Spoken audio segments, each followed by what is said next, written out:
Hello, this is the Jay Show, and this is Dr. Jay Smith here in London. I have brought the beautiful Sarah Foster once again to come and share some of the research that you've been doing. This is your research looking at slavery, looking really at your own history, because this is part of your, well, it's part of your ancestry. You have come from this whole line of slaves, and so because of that, it's been important to you, not only in your research, but important to you to find your identity. And as we've been saying in the previous episodes, this is something you thought was only a transatlantic problem. You thought that this is something that was specific to Europe, United States, South and North America, places like that. You were not aware of the fact that this is also a real problem for Islam. Yeah, I mean, it's been an Islamic issue. Muslims have come to me and told me about my history of slavery and how I should really worry about it. And so I was intrigued to see what Islam had to say about slavery. And they always used to say, why are you a Christian? Because it's a Christian problem. This is a uniquely a Christian problem. Islam has no problem with slavery. Yep. Now, we've gone through and we've talked about that. We've looked at some of the biblical verses. We went through the Old Testament.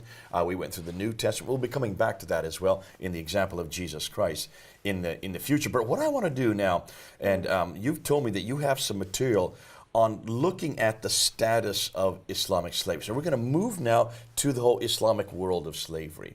Yes, so we're going to look at the Quran, we're going to look at some of the Hadith, and we're going to get a general picture of slavery in Islam, the theological aspect. So we're going to look at the claims they make. Yes. All right. Let's do that. And let's go ahead and start with the Muslim Apologetic. What is the Muslim Apologetic? So in this case, when we're talking about the Muslim Apologetic for slavery, we're talking about what Muslims say to defend Islam's stance on slavery from an Islamic perspective. So it's a defense of slavery in Islam by Muslims. Okay, that is their defense. And of course, you have been asking, you're one of the first ones that's actually pointing them and pushing them to this, to create an apologetic because of the fact that they have never talked about it. They never knew about it. They didn't even know that this was a problem. They thought it was always uniquely a Christian problem, a European problem. So what is their defense? What are their excuses? What are they saying? Yeah, it's quite sad. I mean, some people have spoken on this, but in the last couple of years, not so much now since we've started to do so much work on it, but in the last couple of years, Muslims started to say to me, you have a problem, or Christianity has a problem with slavery, whereas Islam came to abolish slavery. The whole purpose why Islam was brought is to abolish slavery. Okay, so their view is just the opposite. Absolute opposite. It's Christian uniquely, not a problem with it. The Prophet came, Muhammad came to take away and eradicate slavery. Now, there was slavery, though, certainly wasn't there in Islam. We do know that, and you're going to get into that. Yeah. The statistics are overwhelming when we look at that. What kind of slaves? What were the slaves that they're talking about? So the apologetic goes like this. Before Islam came, then people were sold into slavery. They would sell themselves or family members into slavery. It was so easy to get into slavery. But Islam came and it limited slavery to only two possibilities. You can only obtain slaves by prisoners of war. So if you are in war with another people and you win that war, then they're captives, or the people who lose, they can become slaves. They're prisoners of war. When I was living in Senegal, this was my neighbors used to say this all the time. Yeah. That's right. We were the ones that defeated the other tribe. Our tribe, the Tukulor, or our tribe, that usually is Tukulor, defeated the Wolofs. And so we would take the Wolofs in slavery, and they were proud of this. And we have a long tradition of taking slavery, and we would sell them to the Arabs. So this is very well known.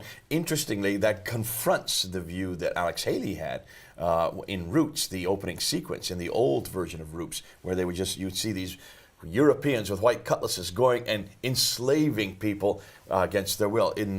Historically, what we have found, it's almost always slaves of prisoners of war. Yeah, internecine warfare. Well, there is an Ashanti person, and Ashanti is like kind of Ghanaian or that kind of side, who said the way Islam raided and made slaves, he said our ancestors never used to do that.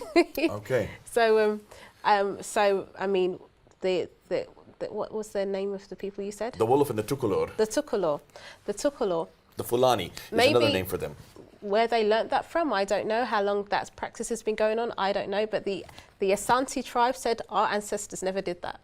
Well, the Tukulor are the Fulani are all over West Africa. Yeah. They're the nomadic ones, and they are were the first to become Muslims. Very distinct people, And the much Fulani. of it is because of the relationship with the Arabs from Mauritania, from the Moors up further northwest. But that's a whole other historical. We're going to get into that later on. So prisoners of war is one way that you could be a slave. Yes, so prisoners of war. And then the second possibility is that you're born into slavery. Okay, child of a slave. Yeah, so you're the child of a slave. So, what would Islam say? That everything else was abolished? Everything else was abolished. Only prisoners of war, if you're born into slavery, then you're a slave, but everything else is abolished. That's their narrative. That's what they would say, and they would say in that way, by limiting the way you can get slaves, bit by bit slavery was abolished because there would be less of them. So what was the status of slaves then? What does the Quran say? Yep, let's go back to the Quran. I'm going to start off with Surah 2, Ayah 178. Okay. It says, O you who have believed, prescribed for you is legal retribution for those murdered. And it gives these categories. It says the free for the free, the slave for the slave, and the female for the female. Like with like. Like with like. Okay. So you notice that the slave is neither described as a male or described as a female. It's in a category by itself. Okay. So I mean, we can learn more about what that means in Surah 30, Ayah 22. That's the next one you want to go to, Yeah. okay? So it says, of his signs is the creation of the heavens and the earth and the diversity of your languages and your colours. So again, we see a distinction between languages and colours. And it doesn't seem like that much on the surface, but if we go into the study Quran, it talks about Ibn Arabi. It talks about this and it says, so differentiate as he has differentiated and do not step beyond what has not been mentioned. And so it's talking about the fact that these are different types of humans. It says, on the contrary, put every sign and everything in its place.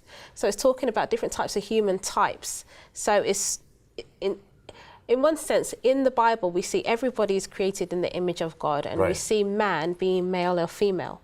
But with Islam, we see something slightly different. We don't see man being male or female. We see male, one category. We see female, one category. We see slaves, one category. And this verse divides it up even further into different colors, that's one category, different languages, a different category. So we're starting to see a real breakdown of categories that did not exist previously, and we don't see this in the biblical scriptures. It is really coming down to coloration. It's part diversity. It's part of the ordered society that we were talking about before. So there is an order, there is differences that should be respected. And Muslim apologists would say, well, hopefully that despite your differences, you would get together, and this is one of the wonderful purposes of Islam. But it's very, very different from Christianity. I think that's what I'm trying to hit home. Okay, excellent. Yeah. All right. Yeah, we see this again in Surah 49:13. It talks about peoples and tribes. So again, differentiating between different particular people. There you have, created you, male for female, made you peoples and tribes. Yes. We've got that up on the screen there. You'll see it's defined there. And that's category, again, the categories you're pointing out to, these are things that you picked up on. And you'll see, and you're going to unpack it as we go further, because that's going to come into there's going to be a denigration of certain categories and an elevation of other categories. Yes, we're going to see that as we go on. Okay, let's talk about piety, the importance of piety in all this. Yeah, so I'm going to look at Surah 2, Ayah 221. It talks about not marrying polytheistic women until they believe. But if you go down, it says a believing slave is better than a polytheist. And so we see, remember we're talking about ordered society. At the bottom normally would be the slaves. Right.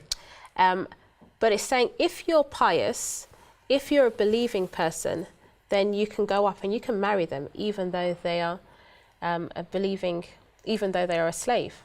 So piety does become imperative here. Yeah. A believing slave is better than a polytheist, all right?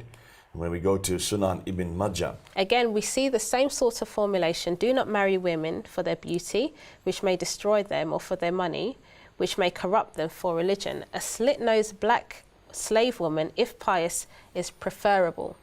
Oh dear, just the description there. Yeah. So you can see again that piety is elevated. Right. And they think of the worst possible thing, which would be a slit-nosed black slave woman. Even that. That's They the put hardest. that- they put Even that though right you're the in- worst of the worst. Yeah.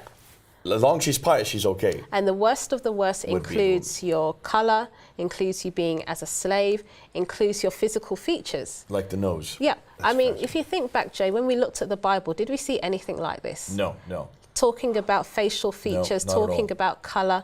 We don't see anything like that. So even when we're talking no about denigration at No. all. This is starting. So we're starting to see this kind of language being used. yeah, so even when you have slaves, within those slaves, there's categories, and right at the bottom, the one they can think of is a slit-nosed black slave woman. Fascinating.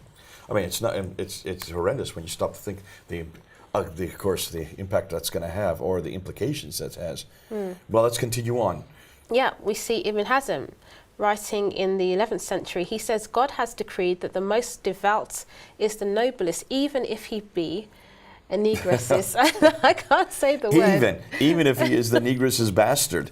You said it. I mean, it's fascinating. Even there's the worst of the worst. The worst of the worst. So when we say Negro, they're talking about a black woman. Right. And then the The word bastard would be the illegitimate child. And remember, Jay, it's up to the slave owner. If the father of the child is the slave owner, it's up to him whether he wants to accept the child as his son or not. He can simply say, "This is not my son," and then that's what the child becomes. And it just seems horrendous. It seems absolutely horrendous. Yeah, I can imagine. Okay, let's move on to the farewell sermon now. Let's move on to good old Muhammad himself. Yeah, so when I'm talking with my Muslim friends and pointing out these issues where it degenerates blackness, I point out the fact that they point out to me, well, he cannot be racist because of his farewell sermon. He talks about the fact that no Arab is better than a black man and a slave is not better than a free man. So this is the example they give all the time. And I've heard this before, that this is how, if you look at his farewell sermon, this puts Muhammad in the right tone, in the right light. This is the Muhammad they love. This is the prime example. This shows that he is all things to all people, almost like a Christ-like figure. And they always point to this sermon. We're going to look at it now, given to us by Musnad Ahmad ibn Hanbal. Go ahead, let's unpack it. And what did you find there? Well, I can read it. It says, someone who heard the sermon of the Messenger of Allah in the middle of the days of At-Tashriq narrated to me that he said, O people, indeed your Lord is one and your Father is one.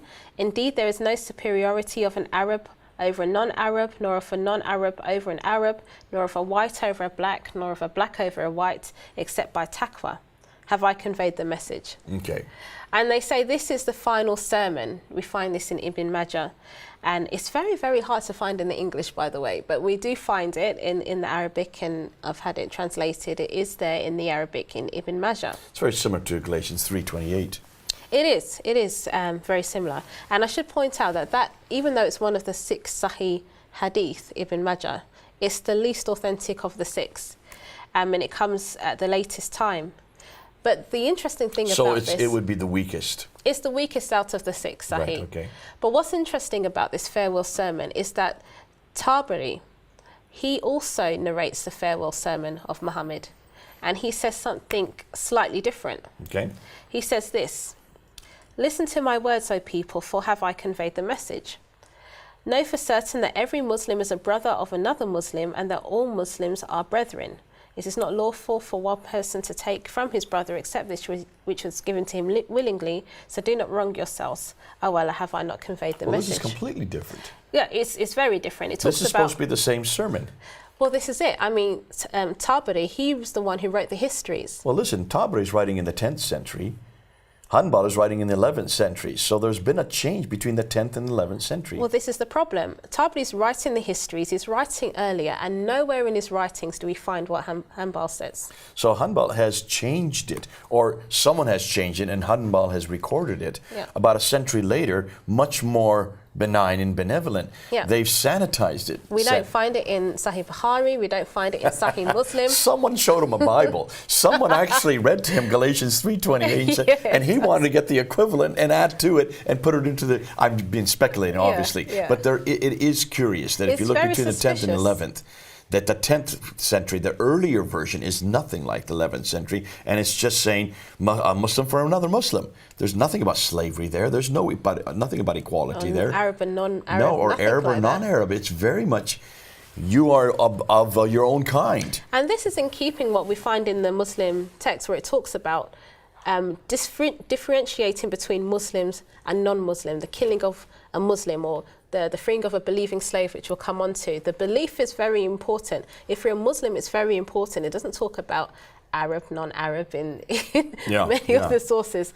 So I do find this very curious, and I don't put much weight on it. I'm just wondering then, this distinction, this difference, the change between the 10th and 11th century, could this have come about because of the interaction with Christians? Possibly. Who knows?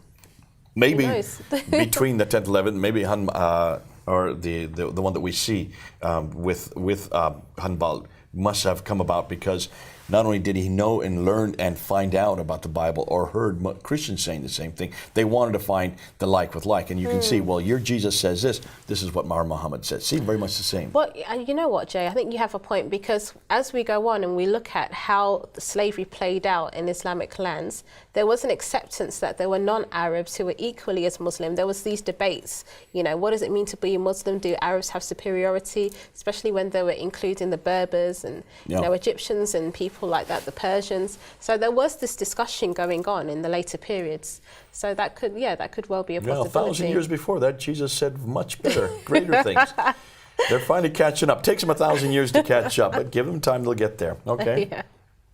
So to sum up, we see that piety outweighs whiteness and outweighs blackness. Impiety outweighs whiteness. So you can be the son of a prophet, but if you don't have piety, then it's a bad thing.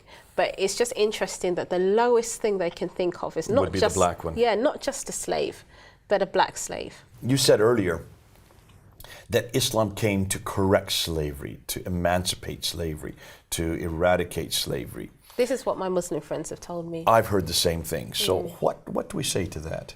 Well, when I speak to them, they give me this particular ayah. It's ayah 24:33.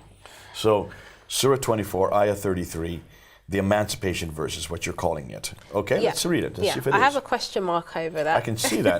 That means you're not quite convinced yourself. No. Let's see why you're not convinced. It says this, but let not those who find the means for marriage abstain from sexual relations until Allah enriches them from his bounty. And those who seek a contract for eventual emancipation, it says in the brackets. Every time we see that in the Quran, that means your right hand possessor, that means it's your slave of war. So that, just so people know that. Yeah, no, that's very helpful.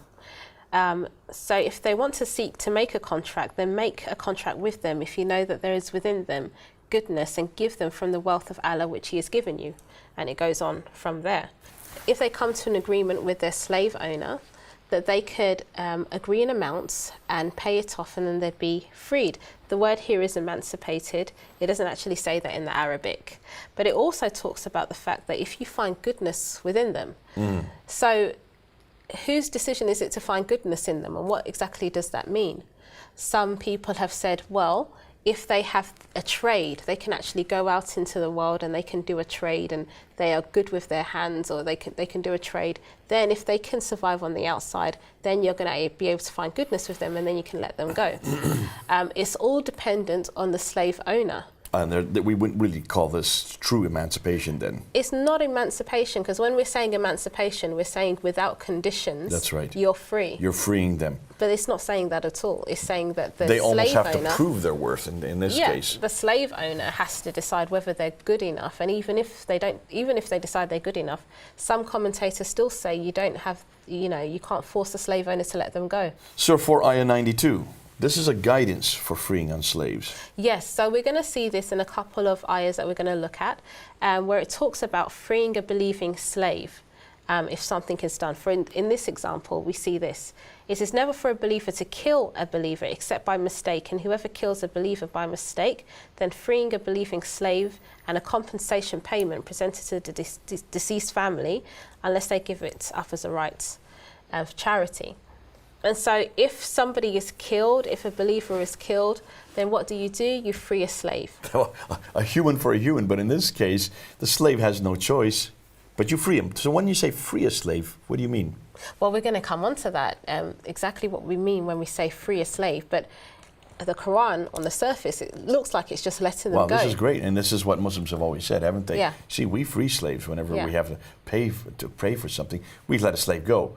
In other words, we're incurring some costs to ourselves. Yeah, because the slave is your money, so you're allowing some money just to go away. You could hire the slave out, as Muhammad often did, but if you just free the slave, then you're not going to get the income. Or it says you can. It goes on further down. It says whoever does not find a slave or can afford one, then fast for 2 months. Okay, so a life of a slave is equal to 2 months of fasting. Fast for 2 months. So that's the worth of a slave right there. Yeah, and think about the family who would do the compensation. Yeah. If you're fasting for 2 months, are you going to get the compensation? No. So it doesn't really make sense. But in terms of freeing the slave, it just seems like it's just money. There's no change in heart. There's no desire, because you see intrinsic value in that person that you're letting them go. It's just a monetary decision. Okay. We see pretty much the same in 58, 3 and 4, where if there's an issue between the wives, you've said that they're like a sister to me or like a mother to me, and then you want to go back on what you've said, then you have to free a slave. You have to free a slave. And so we're not, again, it's just used as a way of compensation. All right. So the slave is there at the behest of the slave owner to be used to negotiate problems that they have in their own lives. Yeah, so it's just like you're bartering with goods. Mm. So, I've done this to you, all right, I'll give you a slave. You're not actually thinking about the person of the slave, the person at all. Think back, Jay, when we did that session on slavery in Christianity, and you're to love the slave as you love yourself. Or you're to love a foreigner as you love yourself in your land. In the Old Testament. In the Old Testament. You give them all the rights that a Jew gets, so does a slave get, as a stranger in the land. I mean, we see something if a slave gets injured, and there's a requirement to pay for any kind of compensation. Mm. But we don't see the slaves being bartered back and forth like they're cheap cattle. We don't see that at all. We still see intrinsic human value. What a contrast. Good thing you brought that up. That's a good way to look at it. Yeah. We don't see that here in Islam. And we see this again here. It's talking about the fact that if you're breaking an oath, its expiation is the feeding of 10 needy people from the average of that which you feed your own family or clothing them, or the freeing of a slave. So you can either do the religious duty, or you can just pay compensation. Feed 10 needy people of what you normally feed. If you feed your family in a day, feed 10 normal people, or give away a slave. Yeah, where's the change in heart? No, there's nothing. Nothing at all. Nothing at all. So they really are just seen as goods. They're just goods. Remember, we looked at the Aristotle's Aristotelian. Yeah, that's the word. Description of a slave. Mm. And he just says, a slave can be like a garden rake, a garden hoe, anything is just an instrument. It's a commodity. Just a commodity.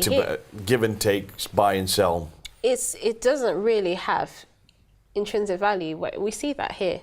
Even though we see in other places it talks about, feed them of your food and clothe them. But when it comes down to it, if you do something wrong, you just get rid of that slave, you just free them. It's expendable. And I'm almost saying it rather than he or she. Yeah. It becomes an it almost, doesn't it? It takes away personality. Are you even worried about this person that you're sending out into the world? Are you giving them any kind of money or setting them up with a home that they can go to? You're just sending them out. Nothing like what we see in the biblical context, where you must feed them, you must take care of them, they become part of the family. You don't treat, even if they're strangers, they are then get all the rights that a Jew gets. Yeah, so they would feed them because they want you to work. You have to eat. You have to feed them, and it says, clothe them the same way. But we do see an important difference with the way they're just bartered and traded and freed, and not much care seems to be given at all. Now, the word that is given for freeing somebody is manumission. Yes. What do you know about manumission? So manumission is very, very different from the word emancipation. So even when we were using the word emancipation, it was in the square brackets, which means it's not actually in the Arabic. The word is manumission.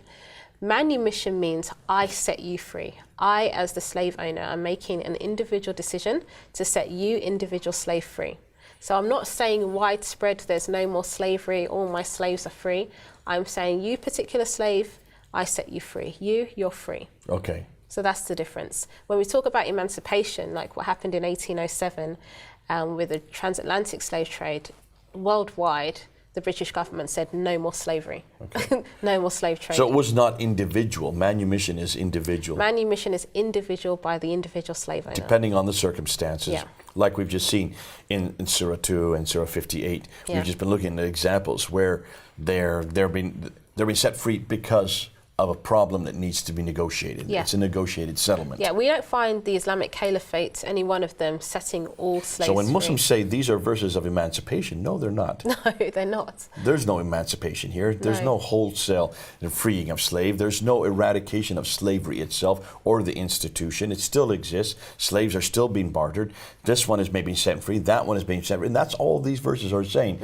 Is when to do it. Yes. It's giving the condition. Yeah. It's giving the background. It's the law. It's just part of the There it is. And it's Sharia. nothing more giving this because of this problem, eradicating this because of this problem. You give the slave freedom. So that's not emancipation. That's nothing more than manumission. Yeah, it's manumission. So we need to get our categories. Yeah. And that's good for people to remember that. So when you're in a discussion with Muslims, and those Muslims who are watching this, when you say this is an emancipation, these are verses on emancipation. These are not. Get the definition correct.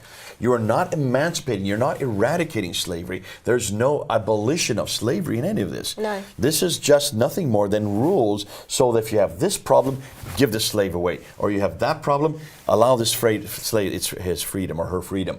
That's all it's saying. Manumission is the word they should be using. Yeah. And we're not looking for a manumission. We're looking for eradication. We're looking for abolition. We're looking for emancipation. Now, this has been so good. We need to wrap this up here. We're going to kind of bring it down to a conclusion. So we looked at the treatment of slavery. We've looked at what the Quran says specifically. We're now moving into the Islamic side of slavery, and we're looking for these claims because the Muslims have made these claims that Islam was sent, that Muhammad was sent, the Quran was sent as an eradication. One of the reasons is to eradicate slavery, that previous slavery that had existed, of course. European slavery hadn't even come onto the world stage yet. Oh, no. So this is long before European slavery. But the slavery of the Greek slavery, the Roman slavery, all the slavery that existed, Islam was sent to eradicate that. I don't think Muslims realize, they don't look at the dates, they don't realize that for 700 years before the Europeans even got into slavery, they were doing it. But what was fascinating is they make this claim that they came to eradicate it, but yet when we've looked at the biblical text, and now we've looked at the Quranic text, and we've looked at the Quran, we're finding that this is not, there's no equivalent.